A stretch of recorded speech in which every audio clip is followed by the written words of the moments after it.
Assalamualaikum warahmatullahi wabarakatuh. Perkenalkan, nama saya Lailatul Fitri dengan NIM 241F10047 dari Prodi PLB atau Pendidikan Luar Biasa di Universitas PGRI Argopuro Jember, dengan mata kuliah intelektual yang diajarkan oleh dosen kami, yakni Ibu Rena. Di sini saya akan menjelaskan tentang film Teare Zaim 2007. Baik, di sini saya akan menceritakan tentang film tersebut. Di situ ada seorang anak laki-laki yang bernama Iksan. Dia mengalami disabilitas disleksia. Disleksia itu adalah suatu gangguan proses belajar membaca, menulis, dan mengeja. Nah, anak tersebut memiliki pola asuh yang tidak baiklah intinya, dan dia berjuang di sekolah. Terus dia bertemu dengan sosok guru yang bernama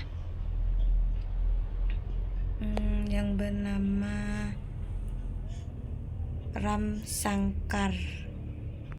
Nah, begini teman-teman, kan di awal aku sudah menjelaskan tentang film yang berjudul kayak gitu dah, yang berjudul Teare Zaim itu dah 2007 itu kan. Nah, di sana itu di dalam film tersebut itu ada seorang anak laki-laki yang bernama Iksan. Perjuangan Iksan di dunia yang sangat membingungkan. Iksan seorang anak yang cerdas dan imajinatif. Seorang anak yang ingin berjuang mengikuti teman-teman sekelasnya. Nah, dia ingin mengikuti teman-teman sekelasnya. Nah, dia itu terus-menerus selalu dihukum oleh gurunya karena dia kurang fokus untuk mengikuti pelajaran di kelasnya. Nah, kinerja dia yang kurang fokus, yang nggak seperti anak-anak biasanya Nah, makanya dia selalu dihukum oleh gurunya gitu teman-teman. Nah, begini lagi, ketidakmampuan si Iksan ini membuat dia tidak memahami konsep dasar untuk membaca dan menulis. Nah, terus dia itu berpikir seperti ini. Dia itu kurang baik dan dia itu kurang bisa dalam hal itu. Terus dia itu dan menyebabkan dia itu frustasi teman-teman gitu. Nah, dan meskipun orang tuanya khawatir bahwa kedisiplinan si Iksan ini, orang tuanya itu percaya bahwa Iksan itu hanyalah malas dan tidak termotivasi. Nah, begitu. Orang tuanya itu sempat mikir bahwa Iksan itu hanyalah malas dan tidak termotivasi dengan orang-orang sekitarnya gitu. Orang tuanya sempat berpikir seperti itu. Nah, dan datanglah seorang guru yang bernama Ramsankar Nihkum. Nah, si Ramsankar ini sinar harapan si Iksan. Dan dunia Iksan pun berubah ketika orang tuanya si Iksan itu memutuskan si Iksan itu untuk disekolahkan di sekolah asrama.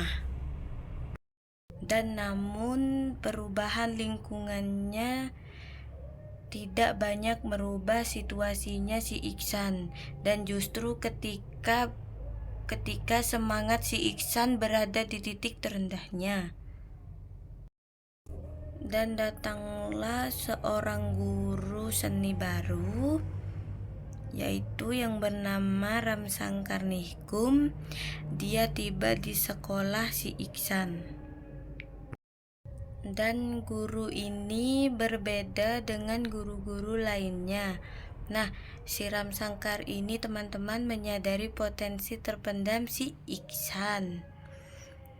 Dan cara uniknya si Iksan untuk melihat dunianya. Si Ramsankar ini ternyata dia mengamati bahwa si Iksan ini unggul dalam seni dan memiliki imajinasi yang hidup. Tetapi si Iksan ini kesulitan dalam metode pembelajaran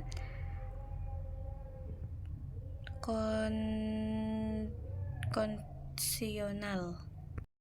Nah, si Ramsankar pun mengungkap kebenaran disleksia. Ramsankar yang mengenali Iksan sebagai tanda disleksia. Ramsankar mengambil tanggung jawab untuk memahami gaya belajar unik anak tersebut. Dia dengan sabarnya membimbing Iksan dan mendorong kreativitasnya dan membantunya untuk mengatasi tantangan belajarnya.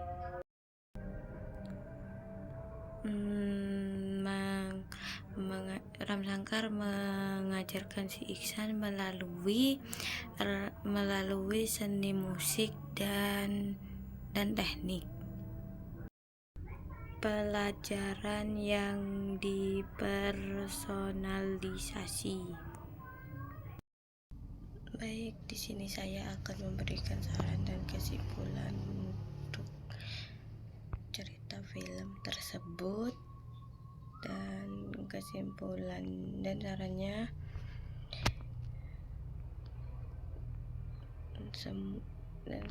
semoga orang tuanya Iksan itu menyadari bahwa Iksan itu anak cerdas dan bukanlah anak bodoh. Dan harapan saya, semoga Iksan menjadi anak yang sukses dan menjadi anak yang bisa membanggakan kedua orang tuanya, meskipun orang tuanya tidak memahami kondisinya. Nah, itu saran dari saya. Mungkin itu saja yang dapat saya sampaikan dari film tersebut. Jika ada salah dari terbuatnya video dari awal sampai akhir, saya mohon maaf yang sebanyak-banyaknya. Jika video itu ada yang salah, saya mohon dimaafkan. Baik, terima kasih. Cukup di sini saja. Wabillahi taufik wal hidayah. Wassalamualaikum warahmatullahi wabarakatuh. Bye.